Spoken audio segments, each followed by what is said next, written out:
Thank you, guys. So, UK, Indo-Pacific, pivot to Asia, jointly or not, and economic reform. So, I wish the United Kingdom was still in the European Union. I can start saying that, but that's a decision that was taken, and we need to respect that democratic decision. I'm very encouraged by the renewed, as Keir Starmer calls it, reset in relations. It is incredibly good, not only at Prime Minister level, but also at Parliament level. So we have a very close relationship with House of Commons and my counterpart, Lindsay Hoyle. And I think that a discussion or a commitment by the UK, especially in the latest pronouncements by the Prime Minister, are very encouraging. First of all, there was a need for the UK to take a lead in terms of defence, in terms of spending, also in terms of agility, because that is something we rely on. And we rely on as partners.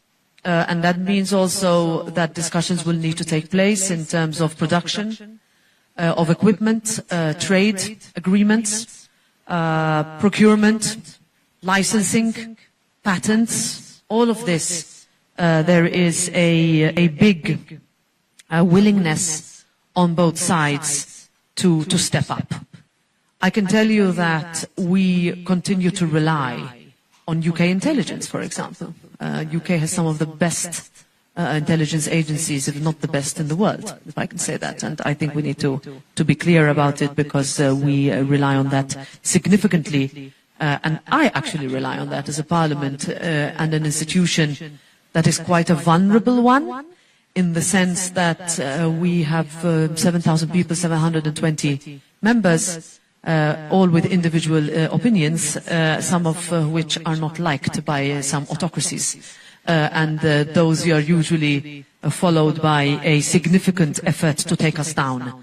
From a cyber perspective, we have also been the targets of attacks, and we have had to shore up our security infrastructure massively in the past few years.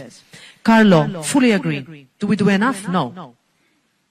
This is a question that I will follow up, if you allow me, with the High Representative, who herself, and we have been discussing this for a long time, told me, and rightly so, that for far too long the European Union has focused on a few parts of the world, but not on the rest. Africa, one. Indo-Pacific, another. Latin America depends on whether there is an impetus or not. It's not clear. But I would definitely like to see an increased attention and strength. Why? Because there is an interest. You mentioned China. We have not always been consistent on China. I cannot tell you that all member states are aligned.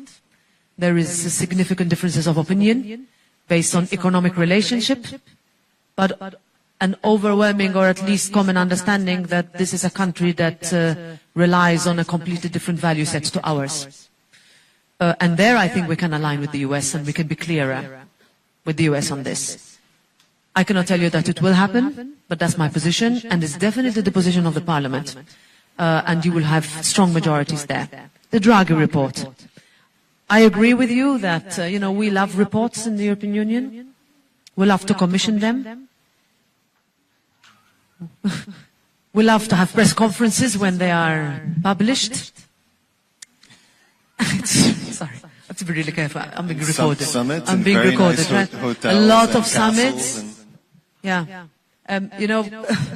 I've been in this business for a long time, but I haven't been in the business for as long as others, and I really like to tease my older peers, like, all right, how long are we going to do this?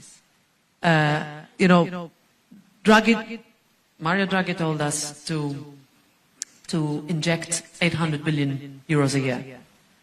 And that is based on a very simple calculation, that if we don't do that, European economy will continue to contract, in some countries more than others, Germany being in particular focus here.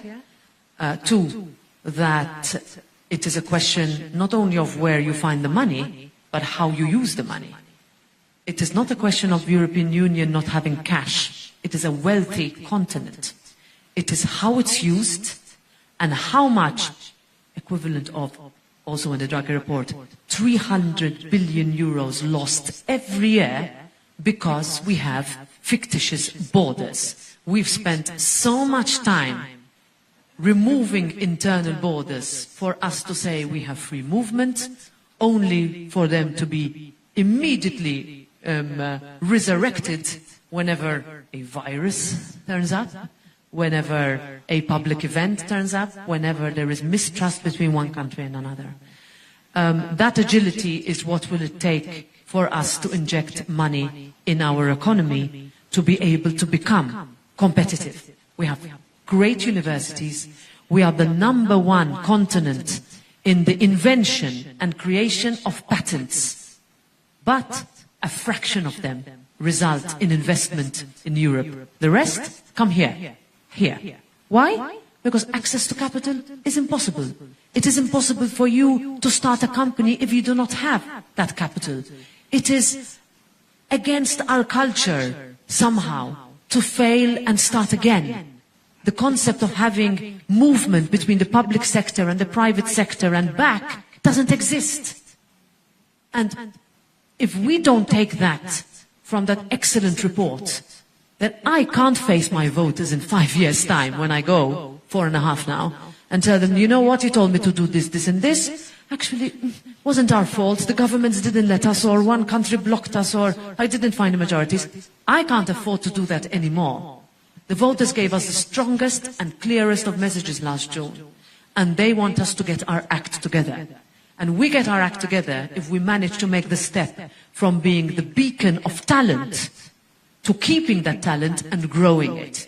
If we don't do that, we're going to lose, no matter how much money we inject in our economy. So I started a bit with a joke about how much we like reports, but if we don't read them, then we're not going to do anything. So I think we really owe it to ourselves, but we owe it to all of you to get our act together. Otherwise, I would be denying the accountability and the responsibility that I've been entrusted with. Read them and implement them. Bravo. Madam President, thank you so much for coming to SAIS, and thank all of you for your great questions. And we owe you 8 minutes next time. Okay. Thank you very much for staying a bit longer. Did I stay longer, 8 minutes? Yeah, but they haven't started jumping up and down in the beginning first, so that's usually a good sign. Okay. Thank you. Thank you very much. Enjoy the rest of your day.